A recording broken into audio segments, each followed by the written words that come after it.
why her first failure became her greatest advantage. It didn't look promising. It didn't feel educational. It felt final.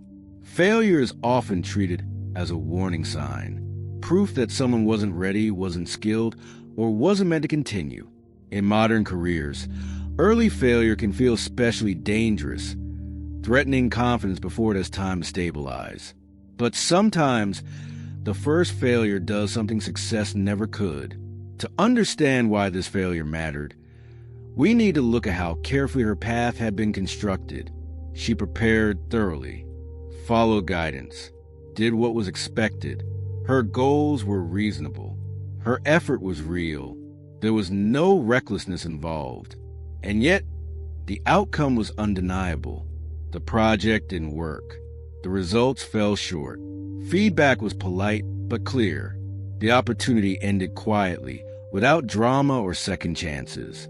What she had invested months building unraveled faster than she could process. At first, the failure felt personal, embarrassing, exposing. She questioned her ability, her judgment, her readiness. Watching others move forward while she stalled intensified the doubt. The failure didn't just interrupt momentum. It challenged her belief that effort guaranteed progress. She considered stepping back, reassessing ambition, choosing safer paths. Because failure, especially the first one, has a way of narrowing options if you let it. But beneath the disappointment, something unexpected surfaced. The failure removed illusion. It stripped away assumptions she didn't realize she carried, about how things should work, about how success arrives, about what competence actually looks like in practice. And once those illusions fell, she began seeing opportunity where she once saw only loss. Because the first failure didn't define her limits. It revealed them and made it possible to move beyond them. In the weeks that followed, the silence was louder than criticism. No new direction, no immediate redemption, just space. Without momentum to lean on, reflection became unavoidable. She replayed decisions carefully, not to assign blame, but to understand cause, where assumptions replaced testing, where confidence outpaced evidence, where she followed guidance instead of judgment. The failure forced a level of honesty success had never demanded. What surprised her most was how much she learned once the pressure lifted. Without the need to defend outcomes, curiosity returned. She asked better questions. Not how to recover quickly, but how to improve meaningfully. The failure slowed her down just enough to see what she had missed while moving fast. Others reacted predictably. Some offered encouragement. Others offered distance. Failure, especially early, quietly reshapes perception. People recalibrate expectations. Opportunities pause. And that pause can feel like rejection if you're not prepared for it. But she noticed something else happening internally. The fear of looking inexperienced dissolved. There was nothing left to protect. With that fear gone, experimentation felt safer. She tried approaches she would have avoided before, took feedback without filtering it through ego, learned publicly instead of privately. The failure also clarified something important. She hadn't failed because she lacked ability. She had failed because she was still learning. And once she accepted that, the failure stopped feeling like an ending. It became a reference point, a baseline, something to build from instead of escape from.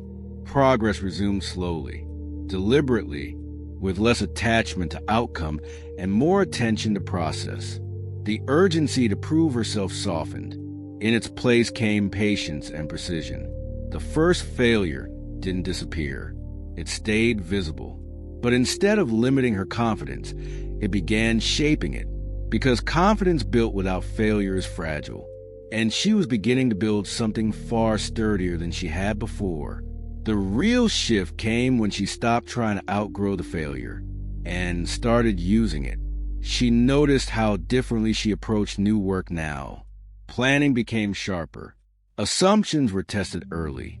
She asked uncomfortable questions before committing time. What once felt like hesitation was actually discernment. The failure had recalibrated her instincts. This created a new kind of tension. She was slower, but stronger, more cautious, but clearer. In environments that rewarded speed and confidence, her approach stood out. Sometimes it was mistaken for doubt, sometimes for lack of ambition, and that forced her to trust her judgment without external reinforcement. Opportunities returned gradually, not bigger ones, better ones. Roles where learning mattered more than appearance. Projects where outcomes weren't guaranteed, but growth was. And each time she applied the lessons from that first failure, the gap between effort and result narrowed. The advantage became obvious in contrast. Others avoided risk to protect momentum. She evaluated risk to improve outcomes. Others chased validation. She chased understanding.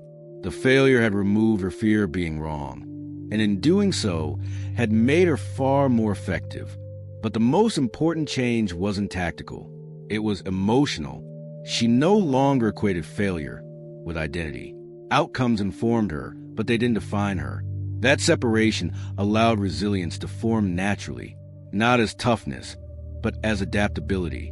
When things didn't work, she adjusted without collapsing. The first failure became a filter. It clarified which paths were built on learning and which were built on image, which environments supported growth and which punished imperfection. And with that clarity, her decisions improved dramatically. Failure had given her something success never offered: perspective. And that perspective quietly changed the trajectory of everything that followed. Because once you failed early and survived honestly, fear loses much of its power. And without fear running the system, growth accelerates in ways that look effortless from the outside, but are built on lessons few ever learn. What followed wasn't a dramatic comeback. It was steady momentum. Her career didn't spike overnight. It compounded. Each decision carried the imprint of that first failure. Each success was grounded in understanding rather than luck. The advantage wasn't that she avoided mistakes. It was that she recognized them faster. Looking back, the failure no longer felt like a detour. It felt like preparation. It taught her how to learn under pressure, how to separate ego from outcome, how to build confidence that doesn't collapse when results fluctuate. The lessons embedded early became invisible strengths later. Her story highlights a counterintuitive truth.